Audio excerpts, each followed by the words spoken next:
The governor of Ekiti State, Biodun Oyebanji, has clarified that his administration has not obtained any loan since assuming office 3 years ago.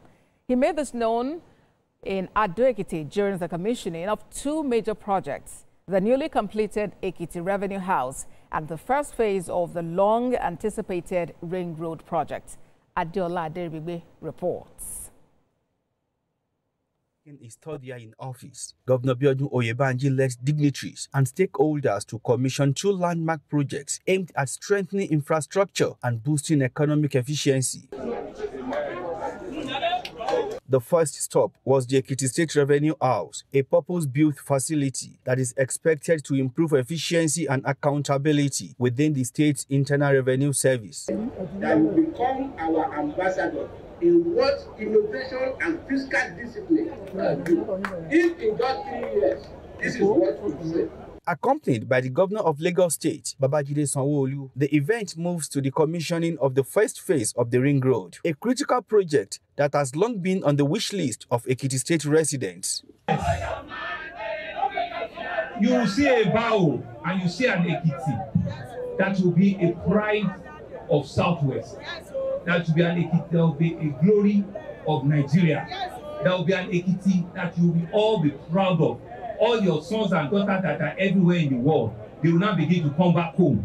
That Bao has made our place a little London. Key players, including traditional rulers and government officials, commended Governor Oyebanji's commitment to sustainable development, citing feasible improvements across key sectors since he took office. I'm deeply grateful to His Excellency, my own brother, my own Governor Biodun Oyebanji,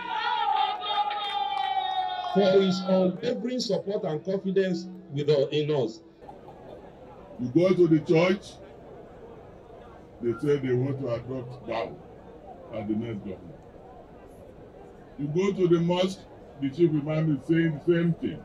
In his address, Governor Oyebanji said the administration's achievements were made possible by prudent financial management and support from the federal government. This road is going to be the first toll road by any state in the federation. We are going to toll it.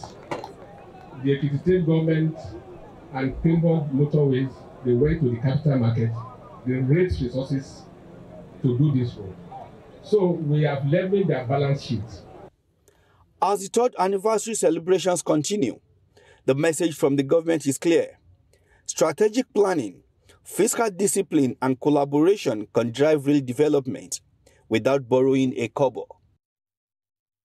Joining me on the news is the Chief of Staff to the Governor of Ekiti State, Oyeniyi Adebayo. Good to have you join us on TVC News at 7. It's been 3 years since Governor Biodun Oyebanji came on board in Ekiti State, and he says he has not borrowed any loan since assuming office. How is he able to deliver the dividends of democracy to residents of the state?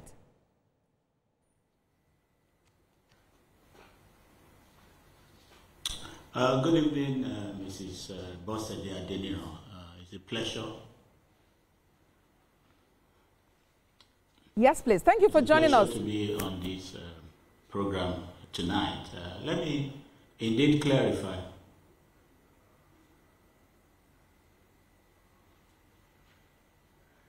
Sorry, can I speak now? Yes, please go ahead. Okay, I'll just go on. Indeed, we have not done any borrowings. Yes, the only items you find on our balance sheet that relates to debt will be World Bank projects, which all states subscribe to, like EKKs, as well as RAM, which are projects that the World Bank works with us on a counterpart funding basis. But in terms of the projects that we have done independently as a state, we have not taken any loan either from the bank or from the capital market or any organization. All we've done is to be prudent in the management of the resources that the state has been able to garner in the last 3 years and try to deploy them in projects that are beneficial to the people so we can bring the gains of democracy to our people. And all of the projects are all over the state.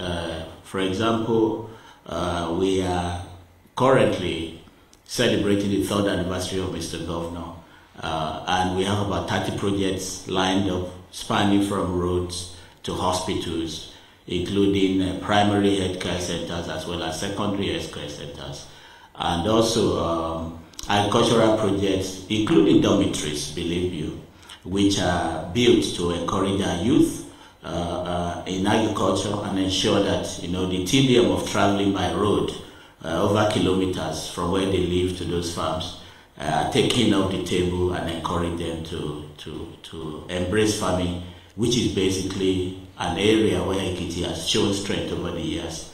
And what we're doing is to build on that strength and the history that we have.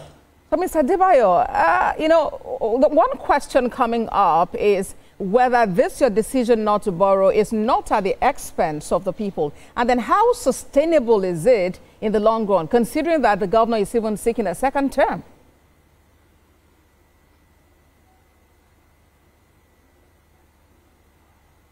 Yes, indeed. Borrowing is one aspect that you have to do very deliberately. As a former banker, I understand what borrowing means and how, if misapplied, can be a problem to an organization or even a government. If indeed there's a need, to leapfrog transactions or projects, and we must resort to borrowing, we will do that in a most responsible way. But what we have done is to try not to expose the state unduly to debt, because debt has its own cost, especially if not used in the right way. It can lead to a problem because it's an intergenerational application of funds. If you borrow today, say over 10 years, and you need to pay back, what it means is those who are coming behind will have to pay for the benefits that you are enjoying today. And so for us, we must be sure that we're very deliberate at what we're doing. So if we have a project that we must do that will bring immense benefits to our people without hurting us, and which we can also afford to pay, given our cash flow, then we will undertake such projects. But for now, we've not seen a need to do that because it can put us under undue financial problems. Chief of Staff to Governor Biodun Oyebanji of Ekiti State, Oyeni Adebayo, thank you for your time on TVC News at 7.